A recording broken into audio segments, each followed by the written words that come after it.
Well, welcome here. I want to welcome everybody here today. My name is Jim Lindsay. I'm director of the Robert S. Strauss Center for International Security and Law. We are going to be having an informal roundtable on the state of U.S.-Russian relations, which clearly in recent months there's been a lot to talk about.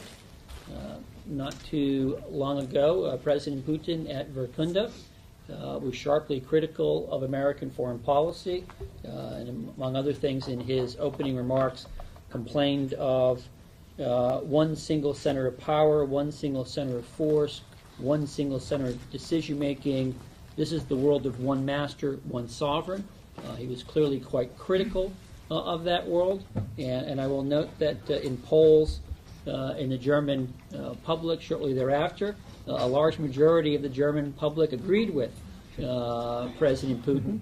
So obviously he was putting his finger on an issue that goes well beyond Russia to broader issues of international relations. And we can explore a little bit in this talk today about how Russians evaluate and see the world abroad, and particularly America's role in it in the future, and the potential for American foreign policy, or for the United States, U.S.-Russian cooperation. We are very fortunate for today's discussion to be joined by some of the preeminent experts on this subject who have, in their personal and professional capacities, worked very deeply. Let me first welcome Vladimir Pechatnov to my left, who is the chair of European and American Studies at Moscow State Institute of International Relations. And for everyone, if you hear us start talking about MGIMO, that is the acronym for Vladimir's home organization. We are also very fortunate here to be joined by Victor Kuvaldin, who is professor at MGIMO, and he is the former director of the International Foundation for Socio-Economic and Political Studies, which I believe is better known as the Gorbachev Foundation. We are also joined by their colleague, Mikhail, Troitskiy, who is the Deputy Director of the Academic Educational Forum on International Relations, as well as a Professor of International Relations and Russian Foreign Policy at MGIMO. And he is also a Senior Fellow, Senior Research Fellow at the Institute for U.S. and Canadian Studies. Misha wins the prize for having a title even longer than my own. We are also very fortunate to have here some other guests. We have Mark Kramer, who is the director of the Harvard Project on Cold War Studies. He's been very kind to join us. We're also very fortunate to have Ethan Kapstein, who is the Paul Dubrulli Professor of Sustainable Development at INSEAD, which is based in Paris in France, which I'm told is actually smaller than Texas. So I have to get that officially on the record. But equally chauvinistic. Okay. And finally, we are very fortunate to have Frank Gavin, who is the Director of Studies here at the Robert S. Strauss Center, as well as holding the Tom Slick Professorship here at the LBJ School at the University of Texas at Austin. What we've agreed to do is keep this conversation relatively informal. I would first ask everybody, if you have one of these devices or a cell phone, if you could either turn off its wireless feature, which I'll do mine right now, or put it on mute so that in the middle of the conversation we don't start hearing Tchaikovsky's William Tell Overture or other sorts of musical accompaniment. I would greatly appreciate it. What we agreed is we're just going to allow each of our panelists to make a few brief comments. We'll have a little discussion among ourselves, open it up to discussion and questions from everybody in the room. But I'm going to actually ask Vladimir to start us off if he could. Thank you, Jim. Let me try to throw a few observations on the current stage of our relationship by saying first that we hear a lot about the new Cold War, which is either started or about to start. These rumors, I think, are slightly, grossly exaggerated. The Cold War was a unique historical phenomenon, which is not going to be repeated in any way. What we have now, I think, is a combination of partnership in certain directions and some competition in others, which is normal in today's world. I would call it selective partnership, restricted partnership. We have common interests, we have different interests, we have parallel interests sometimes. There are real disagreements about many things, but I would say that the current atmosphere on both sides can be explained by going beyond these rational disagreements and has more to do with psychology. Basically, it's the history of our relationship until now, I mean, the last 15 years, was a story of unrealized expectations.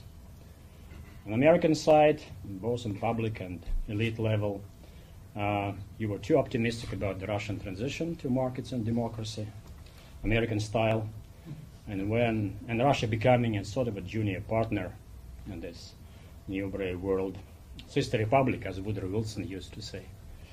When that didn't happen, Americans went into the usual cycle: disappointment and frustration, and then demonization of the current situation in Russia and Putin personally as a new Stalin, or even worse.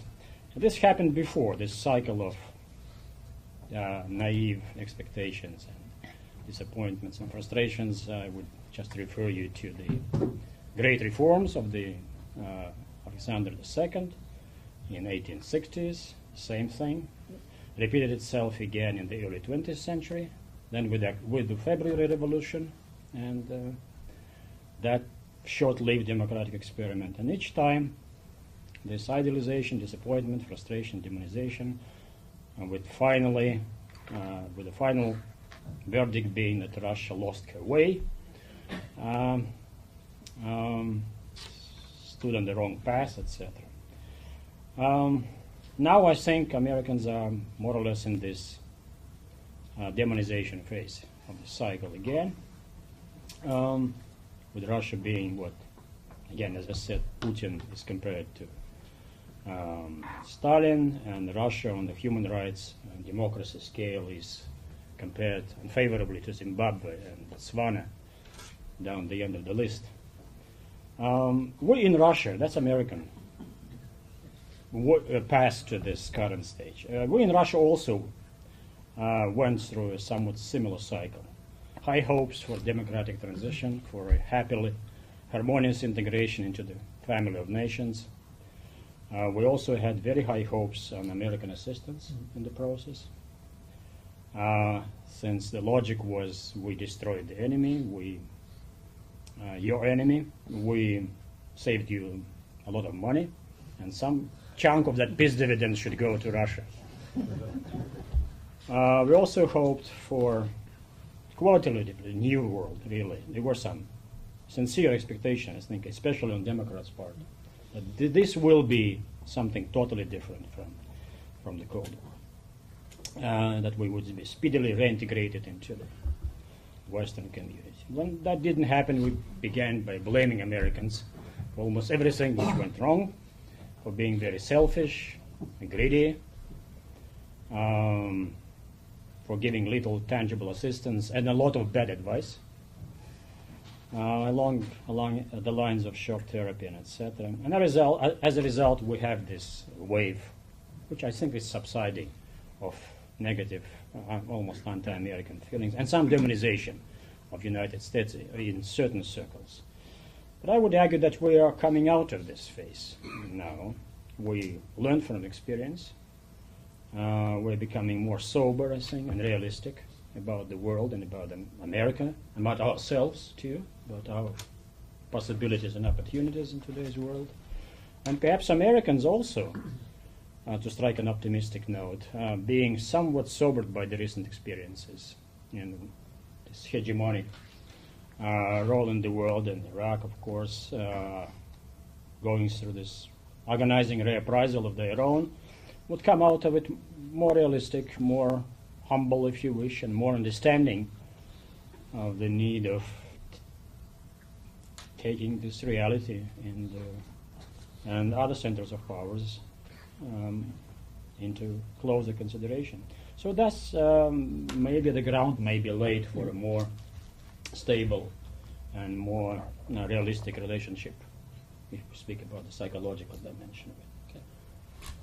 Well, thank you, I went Vladimir, for too long on this. well, thank you. A very eloquent set of remarks. You set the standard high for the rest of us. Victor. Thank you. As far as I know, there is such thing in this country as presidential privilege. Without any reasonable doubt, there is something similar in my country, presidential privilege. At the same time, I think all of us have non-presidential privilege. My view of the world, my assessment, is a little bit different from my president. I completely agree with Vladimir that perception, misperception are playing a huge role in our relationship. But I would like to say to you on this count, there is known Bismarck, German Chancellor, saying, Russia is never so strong or so weak as it seems. On my part, I would like to put it a little different. Russia is never so good or so bad as it seems. I think there is something very real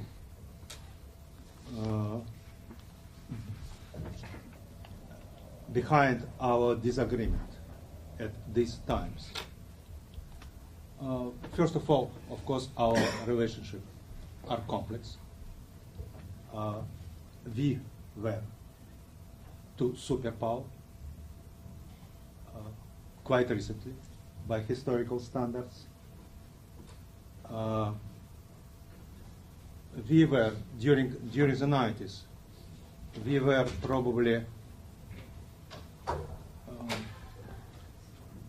unique example in world history when world power in peacetime has gone down so quickly and so deeply. And of course it left its traces not only in Russian view of the world, but in our relationship too. I see now of course, after 2000, we have a rather reasonable rate of growth, all in all around 6% a year. It is not Chinese one. It is more similar to India.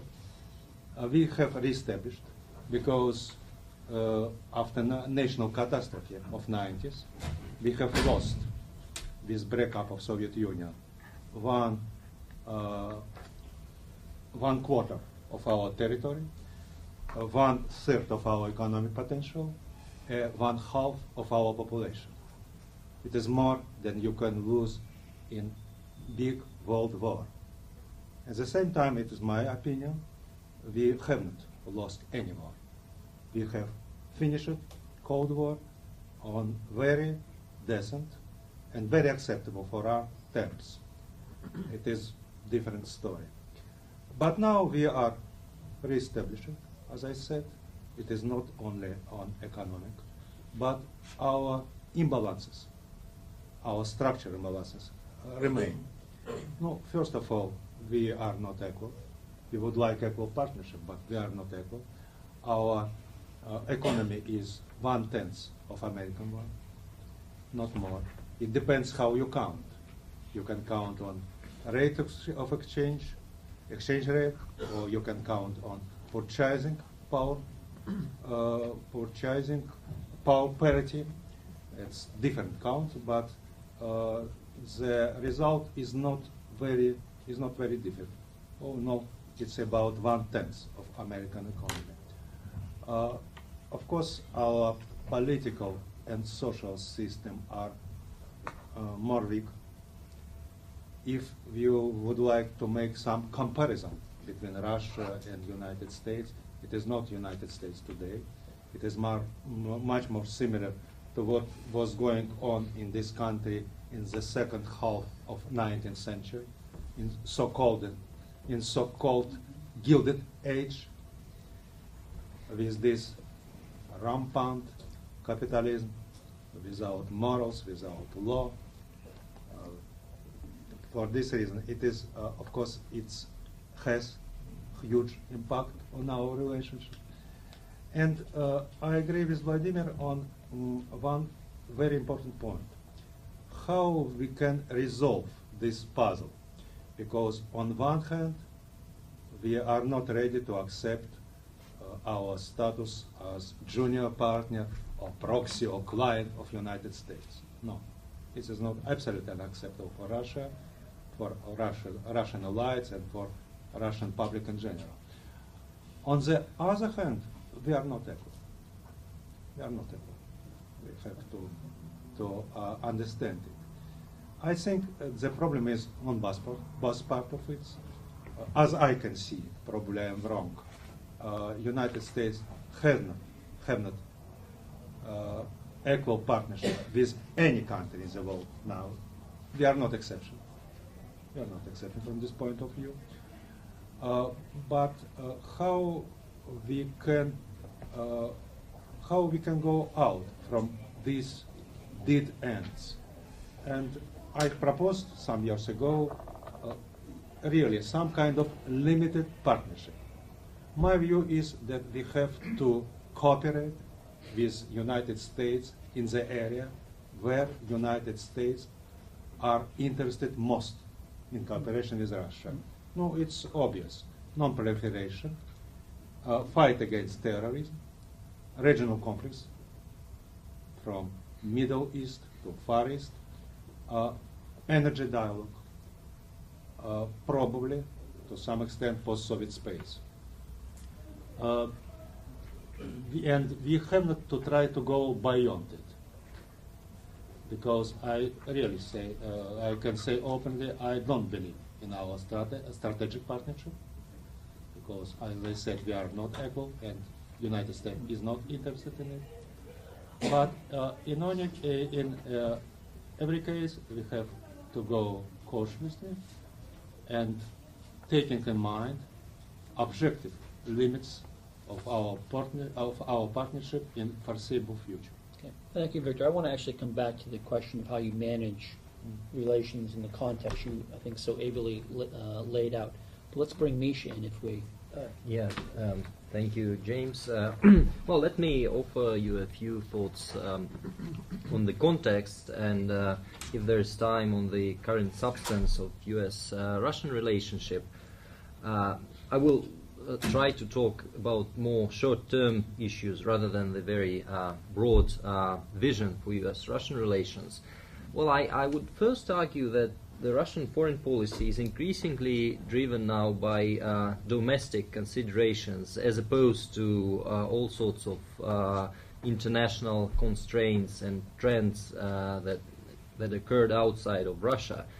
It's becoming less reactive. It may be at the same time not proactive on the international stage, but it is proactive from the internal point of view. Russia is trying to set certain tasks for its foreign policy that are motivated by its domestic by certain domestic issues, and all these domestic constraints, all these domestic concerns in Russia, such as the upcoming legislative and presidential elections, the debate on ways to spend Russia's oil money, and so on. All these issues somewhat deflect attention from foreign affairs and from the agenda of U.S.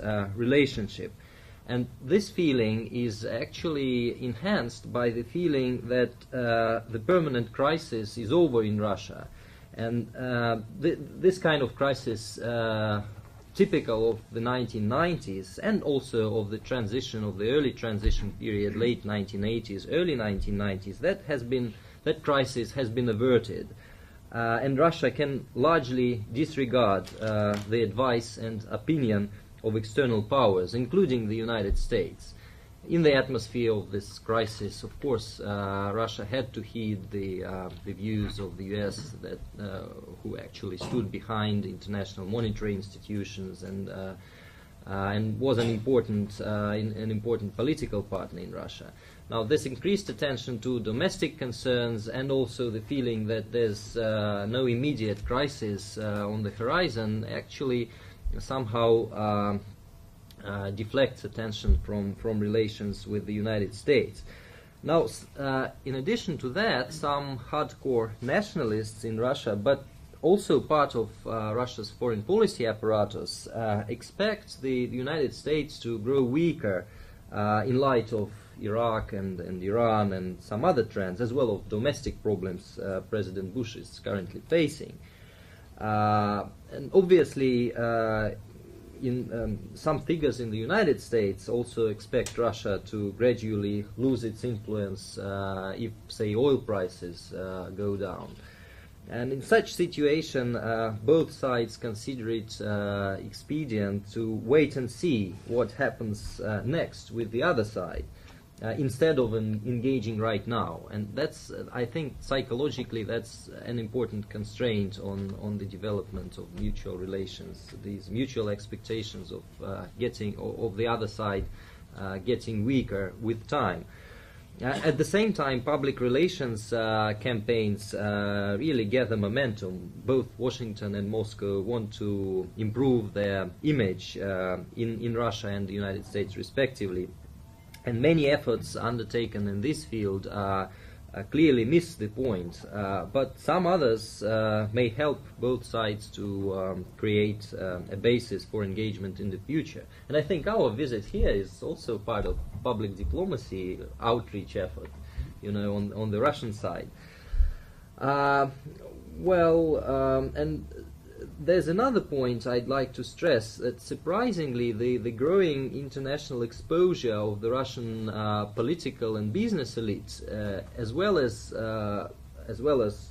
Russia's middle class, has not affected the strong sense of Russian national interests as distinct from American or European or whoever else interests. That's an interesting point. Some of the U.S. Aid programs were premised upon the notion that as long as you increase this international exposure of the Russian people, and especially of the Russian elite, their affection towards the West and the willingness to reconsider some of Russia's hardcore national interests would increase. But I think it's not happening. The more the Russian elite sees the outside world, the more reserved it is about the commonality of interests between Russia and the outside world, and the United States in particular. Well, let me stop at this point, not deeping into the details of Russian-U.S. relationship, but I'd be glad to tackle that during Q&A discussion. Terrific. Thank you, Misha. For all the Americans in the audience, it comes as a shock, an absolute shock, to discover that domestic politics is affecting Russian foreign policy. Unheard of here. Ethan, you sort of have followed U.S.-Russian relations for quite some time, but you have the added advantage now of sort of watching it from the perch in Europe. If you sort of place it in context for us, I guess would really help. Right. It's interesting because I think in Europe there's a very different set of concerns. First of all, there is no European policy toward Russia. I should make that clear. As a matter of fact, I'm not sure there's even a French or German policy toward Russia. Within European capitals, views about the new Russia are very mixed. You might say, though, The Economist nicely summarized European views toward Russia with that cover showing Putin as a 1930s gangster with the gas nozzle as a machine gun, or where the machine gun would be with the gangster, he has the gas nozzle.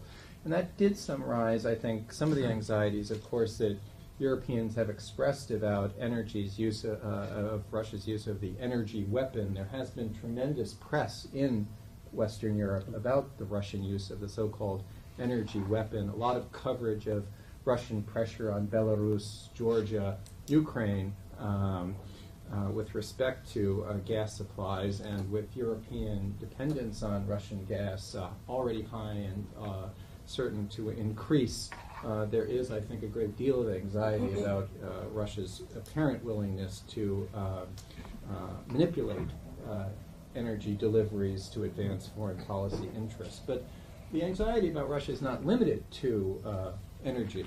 I think there are concerns also widely reported in the European press about democratic rollback, the rollback of democratic institutions. There has been a great deal of coverage of the assassination of journalists in Russia, the takeover of the media, the jailing of oligarchs. So there is, I think, incredible a degree of anxiety in Europe about democratic rollback under this regime as well. And just finally, I'd say something we haven't spoken about at all is Chechnya. Madame Mikhail, who is the French socialist candidate for president, in a recent speech said that she would not let the world forget the war criminals responsible for Chechnya, which again, I think, evokes domestic politics in Europe and concerns about how Russia has waged, what might be a domestic war by some measures, but has certainly been fought with extreme brutality, and as I say, something that has been of great concern in Europe. Going forward, though, it might not be any of those issues, Jim, that's of greatest concern. It might be neither energy, Chechnya, or democratic rollback. I think the issue that's really poised to produce significant tensions between Europe and Russia, and that's missile defense. And maybe I'll just leave it at there, because that's also, of course, an area in which U.S., European, and Russian interests will conflict going forward, and we've already seen, particularly with respect to Poland, a lot of concern where Poland has expressed interest in missile defense. Russia has come out very strongly against that. And so there are, I think, a significant set of tensions where also the honeymoon, in a sense, between the new Russia and Europe is over. An excellent set of remarks. Thank you, Ethan. Mark, you're a long-standing historian of Russia, Cold War relations. Can we get you to make some remarks? No, thank you, Jim. Let me, I think, just raise a few quick points, which I'll have to do in highly abridged form, but I will be glad to come back. First of all, I would start at the same place that Vladimir did in saying that you do need to keep U.S.-Russian relations in perspective, current tensions in U.S.-Russian relations. If you compare this to the Cold War, and I realize that particularly many of the students in the room won't have any direct memory of what the Cold War was like, but it's hard to overstate how tense the relationship was and how dangerous it was. There was the potential for war. Soviet Union, or at least its allies, were supporting terrorists, if that's an issue that you're concerned about. There was a war raging in Afghanistan. Some of the same issues that are at the forefront today were also present then, but in a different format. So you do need to think about it in perspective, that irrespective of tensions, this is a very different relationship, and it will remain so, in my view. Second issue, what has changed over the last 15 years since the breakup of the Soviet Union that has produced the more tense climate that has arisen over the past few years? I would argue it's not because of Russia's relations with its neighbors. Russia was destabilizing Georgia in the early 1990s and destabilizing Moldova in the early 1990s, had its troops and at times in the Baltic states and raising questions about whether it would pull them out. So those issues were present then. Russia is behaving at times in a domineering fashion to its neighbors now, but that issue was present earlier. So that's not, in my view, the major issue. One of the issues which Ethan touched on is this trend toward authoritarianism within Russia. That the situation was far from perfect under Yeltsin in the 1990s, but there was this general notion that Russia was evolving into a much more open society, one in which there would be free media, relatively free media. Again, far from perfect, but meaningful elections, which already had come into some question in 1996, but still. Those trends have clearly, I think, gone a more negative direction under Putin, and have really raised quite troubling questions for people who do support democracy in Russia or a more democratic system. And it's not, again, to say Russia's becoming a Soviet Union. It's not. And I remember the Soviet Union, and I can assure you Russia is a very different and will remain a very different place from that. But still, the trend is not a good one. Another important thing, though, that has changed, and this was touched on by Misha and also briefly by Ethan, though, is energy. And there's no question that, as Victor pointed out, this is a relationship of unequals. And much as we might want it to be a relationship of relative equals, it's not going to become that, except on this one issue, on energy. During the 1990s, Russia was not prominent with respect to energy because energy prices were very low.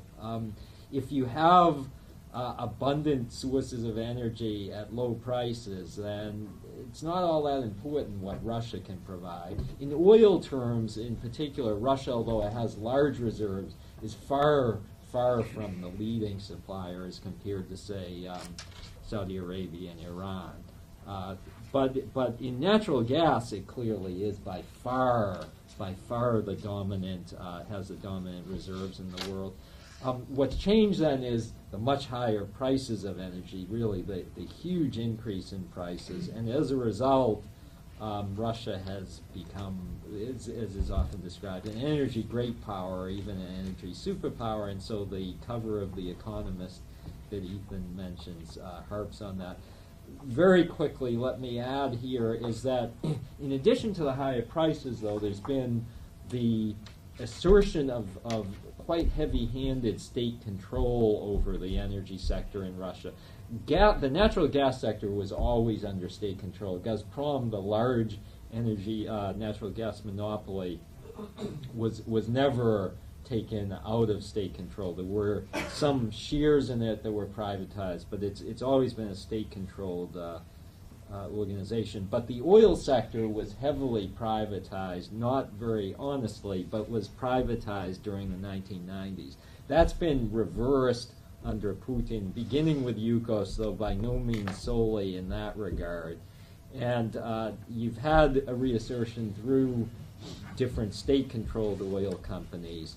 And that means that in addition to the higher prices, that you now have the potential for energy to be used much more conspicuously for state ends, which are not always good.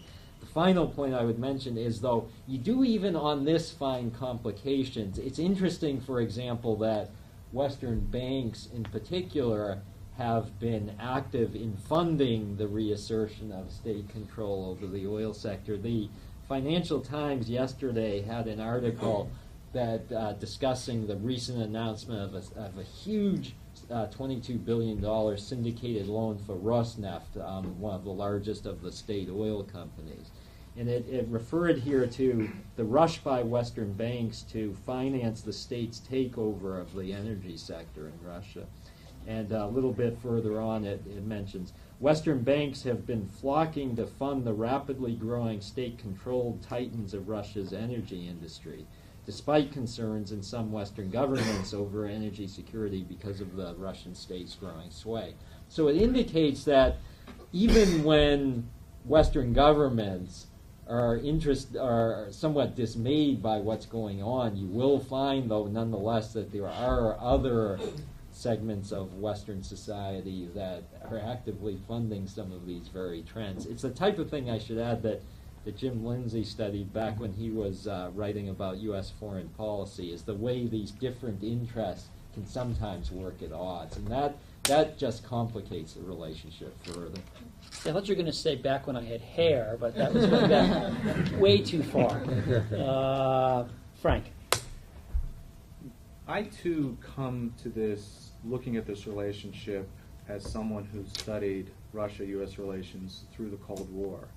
And, of course, the Cold War, as Marcus reminded us, was a long, bitter, dangerous, ideological divide.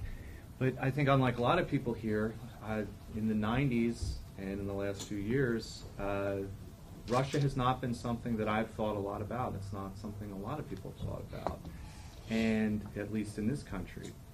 And as I was listening to these comments, which I think the general tone is largely somewhat negative, it struck me that perhaps we're still looking at these things through a Cold War lens, in that would we describe our relationship with China, which has considerably more on any of these issues we've listed, more problem points, would, if we had a similar symposium or a similar discussion, would people be looking at these specific points and saying that this is trending badly and this is a bad relationship? And so I would suggest that perhaps we step back a little bit. When I started coming back to thinking about this issue, only came through this partnership that the Strauss Center and the University of Texas is pursuing with MGIMO. And I was struck by the contrast between two totally different perceptions. On the one hand, sort of New York Times, CNN perspective of the relationship, as we know, is one that is problematic in the sense is deteriorating over some serious issues.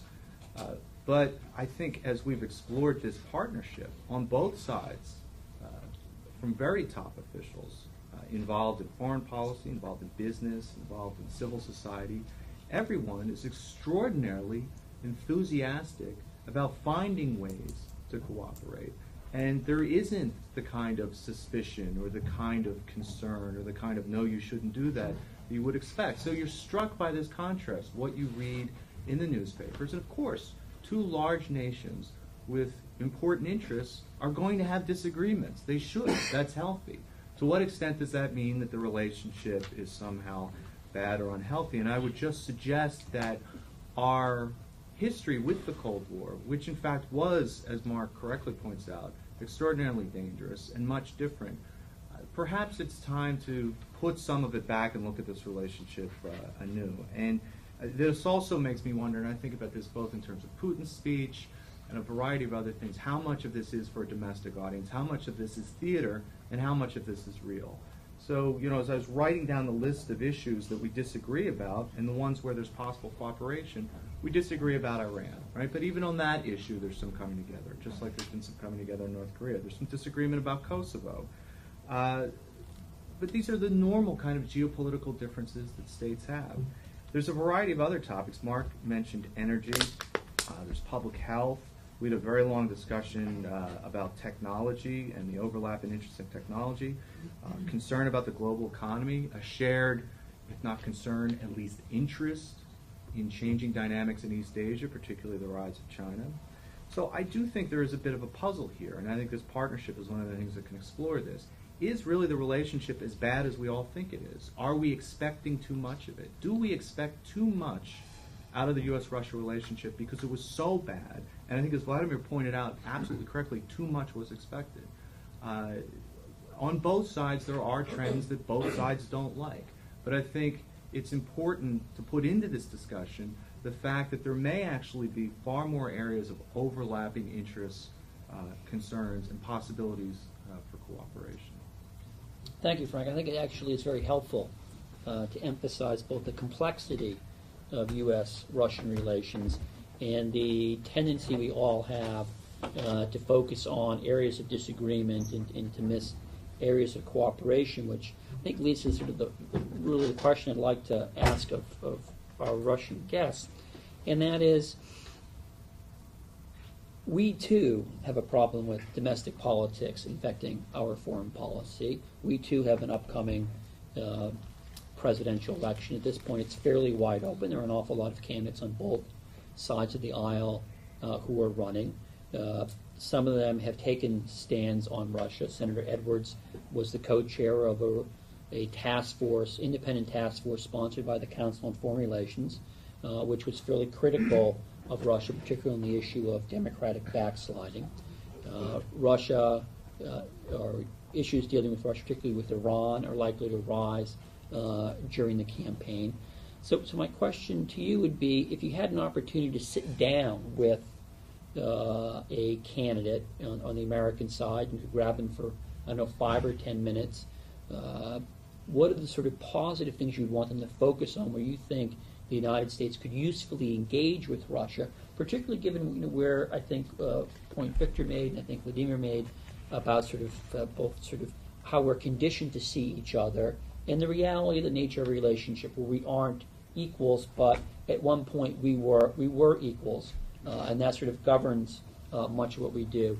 So in essence, what would be sort of the positive advice that we could give to policymakers in terms of, on the American side, to how to think about Russia, where are the issues we could usefully engage, and how might we do that in a way that would be received well on the Russian side? Because my guess would be that the sort of finger-waving school of American foreign policy may not be appropriate or terribly as effective as we might hope it to be in engaging Moscow. Vladimir, could I just start with you?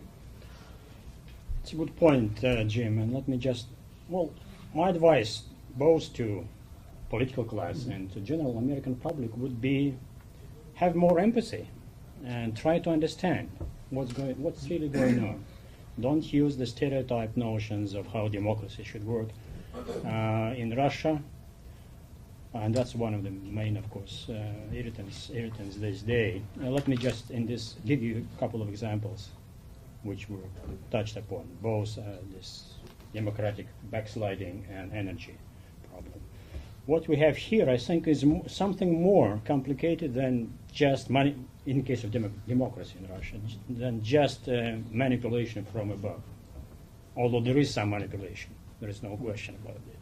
But it's also a question of which we discussed yesterday, about the democratic transition and the complexity of the process. Thomas Jefferson used to say that you cannot travel from tyranny to democracy in a feather bed. And there will be zigzag on that way, on that path. What we have here is not just manipulation by the Kremlin, but also the inertia of the Russian political system and Russian political culture and tradition, which is heavily authoritarian. So there is a ground for this, and there's for this, which makes public and country receptive to this kind of latent authoritarianism from above. The same happens, I think, with energy. It's not so much, in my view, that energy is being politicized for some clearly foreign policy agenda. It's also a matter of privatizing Russian foreign policy. Because I see Gazprom and our oil sector as a very, and Misha alluded to this very properly, I think, as a very powerful force now in the country. They are in maximizing profits and influence. And that has a lot of influence on the official policy. Don't treat it as a very clear-cut, assertive strategy, well thought through by Putin and his team. It's more of a give and take and more of a pressure and lobbying. So that's why my advice would be more humble in judging. Try to understand, have more empathy, try to put yourself into Russia's shoes and see how would you behave in this particular situation. I know it's of little use perhaps, but that's the It'd best still I be can wise come up. counsel, though. Victor. The same question? Yes. My answer would be, first of all, to divide in two baskets. First, what we can and have to do, and second, what we cannot do now. I single out first one, non-proliferation, big issue for you and for us, and our interest coinciding. Terrorism, probably, potentially, bigger threat for Russia than for this country. This country is protected. It's protected by your oceans, by your system, by your society. Our country is much more vulnerable on this point. Third one is about conflicts. I think Russia, probably it's my personal error. I think Russia is much more valuable ally in resolving this conflict than all NATO combined, really. Then energy. I agree with Vladimir. And then somebody mentioned about energy weapons. But what kind of energy weapons? All we would like to have a world price for our oil and for our gas, not more. We have subsidized all post-Soviet country during 15 years. 15 years is enough, because Ukraine now half of price, Belarus 1/4 of price, world price. Right. Yes, Baltic states very independent and very anti-Russian. Till recently, half of world price. We see it's enough. This is about democracy. It's of course it's very difficult topic. But what you have to keep in mind, your view, what is going in Russia, and our view are very different. You mentioned us that 90s were promising time, 90s in last century, 90 years. I don't see it in such way, because in 93 our parliament was destroyed with Western support and first of all united support. In 96 we have not free and not fair election. It was completely cheated in first round, on first ballot, completely with Western support. We have very unbalanced constitution, which as I see it, as I know it, was not approved by Russian people, but it was this people was supported. I see if you have Mr. Yeltsin and people around him in this country, he would be very quickly impeached, and people around him would be behind bars as an enrolled. This is our view. Of course, Putin, we are not, there are different, I agree with Mark. Mark said, I remember very well Soviet Union. I remember very well Soviet Union too. We have not made great achievement on democratic path in establishing our democracy. But Russia now, paradoxically, is really free country. I think it means a lot.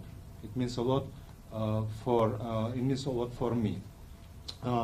And then we have to be much more attentive to Russian people, because Yeltsin going from Kremlin, going out, had the level of support zero levels.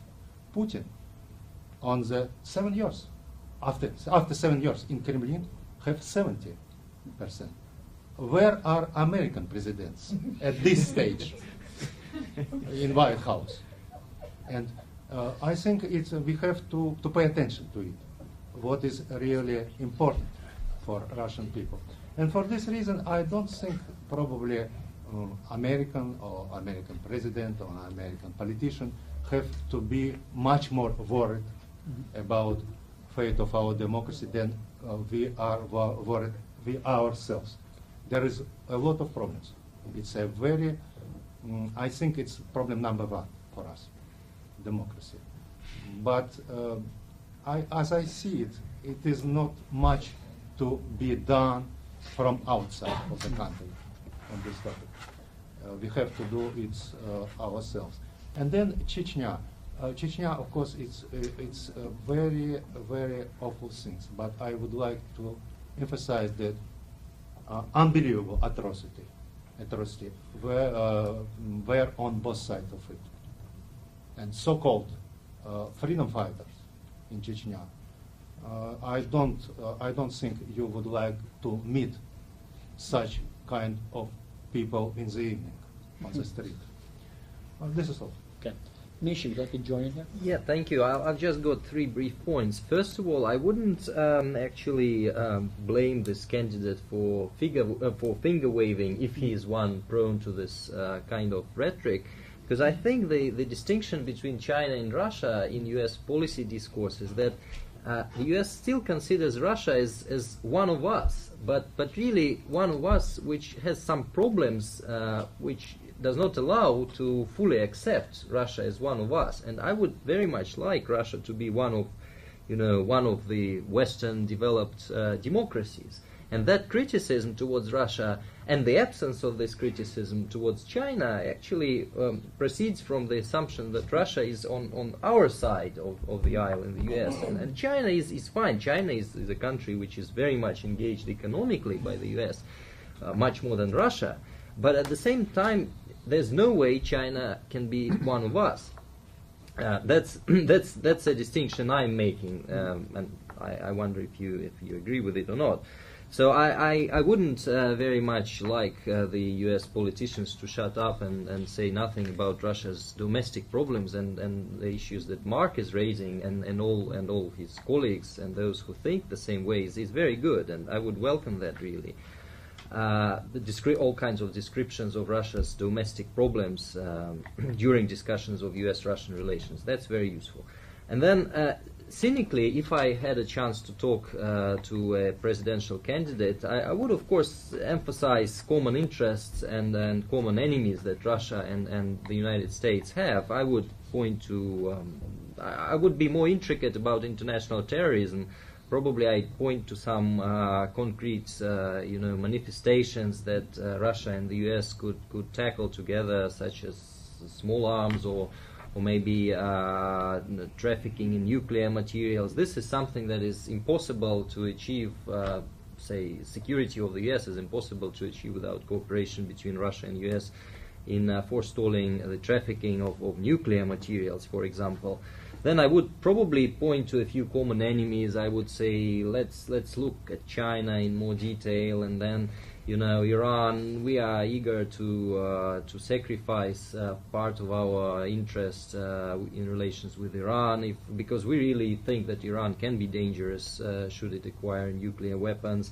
And things like that. So if I think I can convince him, then I will probably do, or her, I will probably do. Very good, Vladimir. Very good. It may be more of a problem with her than with him, but anyway, that's the way I would try to make my case with a presidential candidate, emphasizing common interests and common enemies. But on a more sincere level, I would first try to understand how important Russia is to this or that candidate, to him or to her.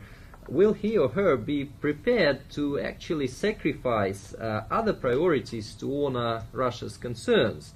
There's a whole school of NATO expansion, for example, which says that you should go ahead with NATO expansion. Russia has swallowed the first round and the second round, and why doesn't it swallow Ukraine? And there's a sense in that. So if he or she belongs to that very camp, then some rhetoric about common interests and common enemies may have may be of some use, but very little use really. And there's, of course, a Kissinger way of approaching foreign relations when he talks to you and says, oh, you are very, very important, and we acknowledge that, and we don't like all these liberals who talk about democracy, they are stupid. And then you very much like him, and you shake his hand, and then he goes to the president, to the U.S. president, and says, oh, you should really bring Russia to book, and you should balance Russia by developing ties with whomever else. So if he or she is the same kind of politician, then I think there's the rhetoric of common interests and common enemies is of little use. So if he or she thinks Russia is important, and say there can be some sort of an arrangement or some sort of an understanding in South Caucasus or in Central Asia or in Eastern Europe, then yes, I would go ahead. But if not, then I'll try to just please him or her. I know Ethan wants to make a comment, and then I want to open the dialogue up to everybody else. Yeah, just a quick two-finger. Victor said that there isn't much the West could do to help promote democracy in Russia. I do think there are a couple of things the West should have taken much more seriously. One is OECD membership for Russia. I think that should have been granted much earlier, and it's still not on the table. I think China actually will be a member before Russia, and WTO membership. I think institutional lock-in can be critical to democratization. And the failure of the West, I think, to roll in Russia in those institutions, I think, has been a weakness of policy, at least to consider it seriously. Just a quick comment as well. First, on Chechnya, I mean, here I do very much agree with what Victor said. I do think there tends, particularly in Europe, as Ethan mentioned, there does tend to be a certain degree of sanctimoniousness about Chechnya, and a failure to take account of Russia's perspective. The years from 1996 to 1999, when Chechnya enjoyed a considerable degree of de facto independence, don't give you very much comfort about what an independent Chechnya would be like. It became a bastion of warlordism, terrorism, terrorist training camps, Al-Qaeda presence, rampant kidnapping, criminality, beheading of foreign aid workers. I mean, if I had looked on that period, I wouldn't particularly be enthusiastic about an independent Chechnya. That's in no way to gloss over the indiscriminate brutality with which the war was fought and the brutality that continues under the government of Ramzan Kadyrov. But still, I think there does tend to be a failure to take account, and so it goes to the point that I think it was Misha had mentioned about some degree of empathy. One quick last point here is that on the visa issue, this is one question that I think Western governments, particularly the U.S. government, but not just the U.S. government, could actually do a lot more than has been done. After September 2001, there were new visa regulations imposed that made it extremely difficult, in some cases impossible, for ordinary Russian citizens to come to this country. This shuts out a lot of people we would actually like to have come over here to take part in academic ventures, to be able to learn about what Western societies are like. For various reasons, the process of applying for a visa and actually receiving one for many Russians has become all but impossible. And I think every time I meet with U.S. officials who have some degree of influence on this issue, they acknowledge how counterproductive and stupid the policy is, but it hasn't changed, and that's one issue that I think a lot could be done on. Thank you, Mark. I think it's safe to stipulate that virtually everybody in Washington agrees the visa system writ large does not work well, but no one seems to be able to find a way to fix it.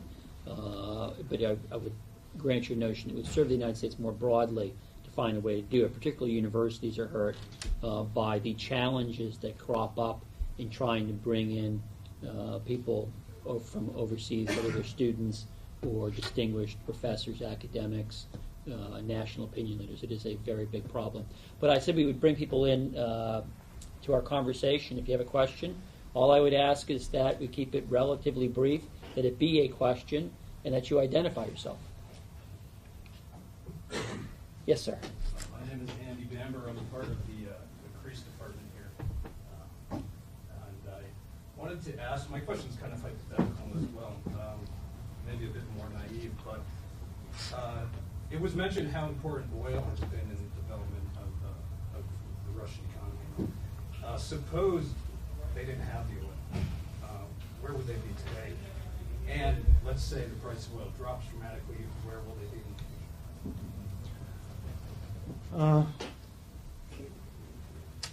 I see that this topic is blown out of proportion, because oil is important.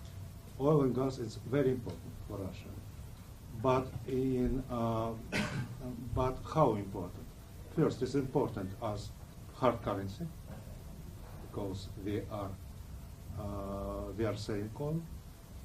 It's important because for our budget and for our state finance. This is all. If you will take oil and gas as a whole, you can see that at most, it is only one fourth of Russian economy now.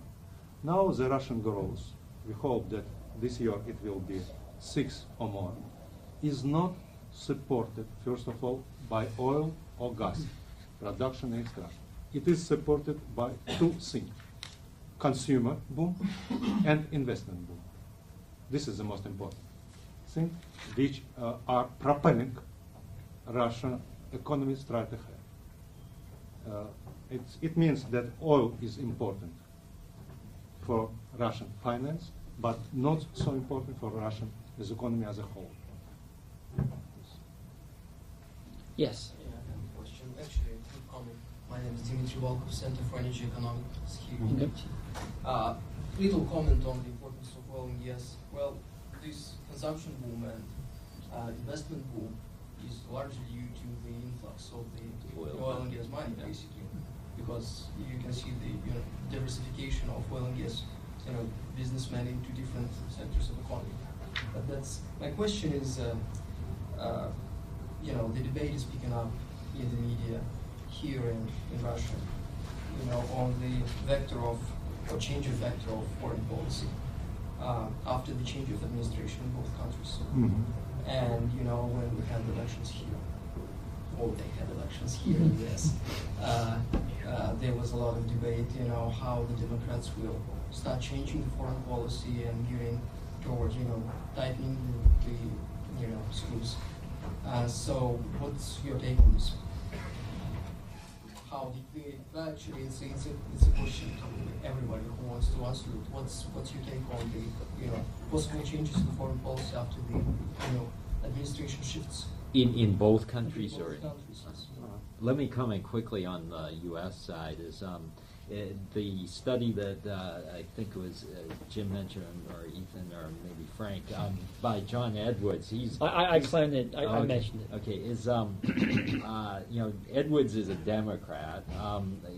He's not in the forefront of the candidates, but he certainly is a potential candidate. I found his report quite shrill, to be honest. And on the other side, though, on the Republican side, John McCain has taken a stance that's quite similar. A very aggressive stance towards Russia that I'm not sure the circumstances really warrant. I mean, I think they have, again, to go to Frank's point, they're being influenced to some extent by the kind of Cold War image of Russia still.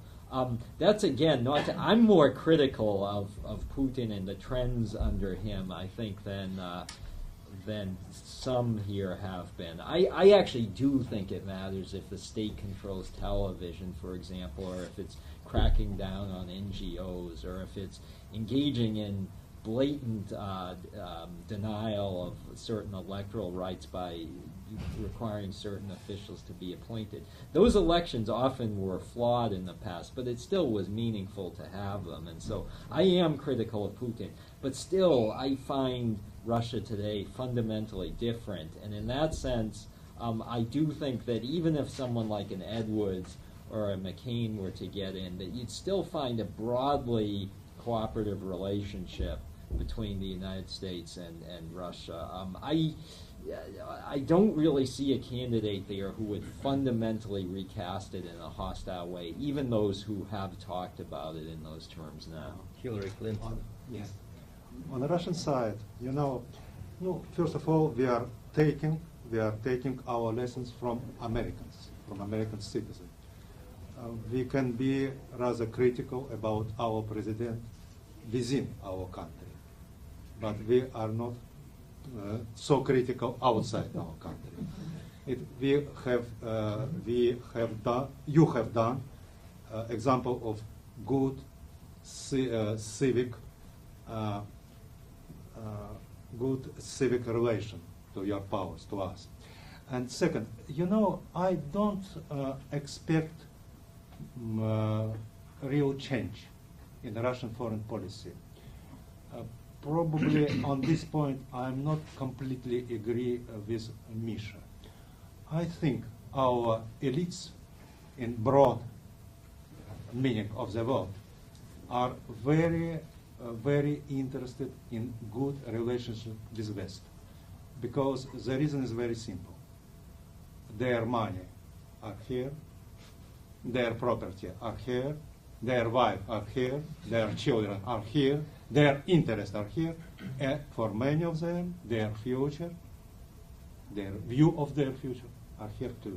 And for this reason, it is not the best situation for us, for our country, but for this reason, I think it is strong break on every turn to negative politics toward West and toward the United States. For this reason, I am not expecting some kind of real change in our attitude. Did you want to respond to the fact that Victor took a slightly different position? than which you is did? which is for sure is that I think America bashing is not going to add up popularity to a candidate in Russia. I don't think it will be meaningful for a candidate to be more critical of the United States than another candidate, as opposed to probably the U.S. political spectrum, when losing someone, losing China, or losing Russia can become an issue in the electoral campaign. I think the Russian public generally is tired of criticism towards the external world, although there's been some threats waving of some external forces trying to unseat the regime, and the color revolutions, of course, were a major factor in raising these concerns. But I think at the moment the people are quite knowledgeable about what's going on outside, and they do not see any reason to criticize the United States, and that's not going to raise a candidate's popularity. That's for sure. I agree with that.